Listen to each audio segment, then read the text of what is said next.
நண்பாண்டவர்களே, social media addiction அதை பற்றி தான் பேசிட்டு வரோம். இந்த எபிசோடில் ஒரு கதையோட நான் இந்த எபிசோட் ஆரம்பிக்கிறேன். உங்களுக்கெல்லாம் மகாபாரதத்தில் ஒரு கதை தெரியும்.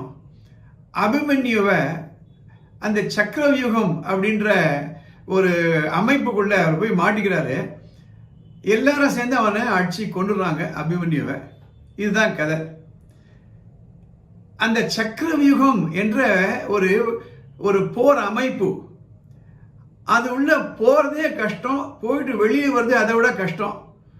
பெரிய பெரிய போராளிகளால் தான் அதை செய்ய முடியும்.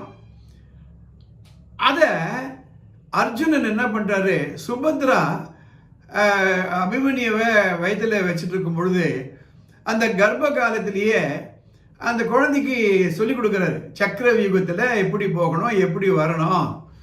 இப்பெல்லாம் நிறைய ரிசர்ச் எல்லாம் பண்றாங்க. குழந்தைகளால் வயத்தில் இருக்கும் பொழுதே பாடங்களை கற்றுக்க முடியும். அண்மையில் ஒரு வீடியோ ஒன்று பார்த்தேன். அந்த குழந்தை ஸ்லோகங்கள்லாம் அப்படியே சொல்லுது. அப்போ அவங்க எக்ஸ்பிளைன் பண்றாங்க, இந்த குழந்தைய நான் வயத்தில் எடுக்கும் பொழுது கேரி பண்ணும் பொழுது இந்த ஸ்லோகங்கள்லாம் நான் படித்தேன், சொல்லி கொடுத்தேன் அப்படின்றாங்க. அதே மாதிரி இந்த அர்ஜுனன் என்ன பண்றாரு, சுபத்ரா வயத்தில் இந்த அபிமன்யு இருக்கும் பொழுது சொல்லிட்டே வராரு, அந்த சக்கரவியூகத்தில் எப்படி போகணும்னுட்டு சொல்லிட்டே வரும்பொழுது அந்த அம்மா தூங்கிடுறாங்க. யாரு, சுபத்ரா தூங்கிடுறாங்க. அவங்க தூங்கிடுறாங்கன்றதுனால இந்த அர்ஜுனன் என்ன பண்றாரு, உள்ள போறது வரையும் சொல்லிட்டு அப்போ நிப்பாட்டிடுறாரு. அதுக்கப்புறம் அது வெளியில வர்றது எப்படி சொல்லிக் கொடுக்கல. அந்த வெளியில வர்றது எப்படி சொல்லிக் கொடுக்காதனால அந்த குழந்தை பிறந்த உடனே அது பெரிய வில்லாளியான உடனே சக்கரவியூகத்தில் போறது தான் தெரியுமே தவிர வெளியில வர தெரியல. அது மாதிரி போய் மாட்டிக்கிறாங்க. அதே மாதிரி தான் நம்ம என்ன பண்ணிட்டோம், குழந்தைகளுக்கு மொபைல் போனை எப்படி யூஸ் பண்றதுன்னு நல்லா சொல்லி கொடுத்துட்டோம். ரைட். இதை கடந்த 2 ஆண்டுகளாக குழந்தைகள்லாம் வந்து கேட்குறாங்க. நியாயமாக பார்த்தா மொபைல் ஃபோன் மூலமாக ஆன்லைன் படிக்கக்கூடாது. நான் பல எபிசோடில் சொல்லியிருக்கேன். கம்ப்யூட்டர் மூலமாக தான் சொல்லிக் கொடுக்கணும். ஏனென்றால் மொபைல் ஃபோன் டெம்ப்டிங், எங்கே வேணாலும் பாக்கெட்டில் போய் எடுத்துகிட்டு போகலாம். ஒரு லேப்டாப்போ இல்லை வந்து ஒரு பிசியோ இருந்ததுன்னா அது எங்கே வேணாலும் எடுத்துகிட்டு போக முடியாது. இப்போ வசதியாக பண்ணி கொடுத்துட்டோம். அப்போ குழந்தைகள் வந்து அடம்பிடிப்பாங்க, இல்லை நாமளே ஒத்துப்போம். ஏன்னா ஆன்லைன் கிளாஸ் அட்டன் பண்ணணும் அப்படின்னா அது மொபைல் ஃபோன் வாங்கி கொடுத்துருவோம். ஈஸியான வழி அதுதான், சீப்பு. 9,000 10,000 ரூபாய் வாங்கி கொடுத்துடலாம். அதே ஒரு கம்ப்யூட்டர் அப்படின்னா ஒரு 10,000 20,000 மேலேயே ஆகும். 30,000 ரூபாய் குறைவு இல்லாமல் ஆகிடும். அதை வாங்கி கொடுத்துட்றோம். வாங்கி கொடுத்து நம்ம சொல்லிக் கொடுக்குறோம். அதில் வந்து லாக் பண்ணுறது எப்படி, அதில் பாஸ்வேர்ட் போடுறது எப்படி, அதில் வாட்ஸ்அப் எப்படி கொண்டு வருது. அப்பா அம்மா வந்து வாட்ஸ்அப் அனுப்பும்போது குழந்தை பார்த்துட்டே இருக்கான். கம்ப்ளீட்டாக சொல்லி கொடுத்துட்றோம். இணையதளத்தில் எப்படி இணையணும், எப்படி வந்து அந்த ஜூம் மீட்டிங்கில் கொண்டாடணும், வெபெக்ஸ் மீட்டிங்கில் நம்ம போய் சேரணும், எல்லாம் சொல்லி கொடுத்துறோம்.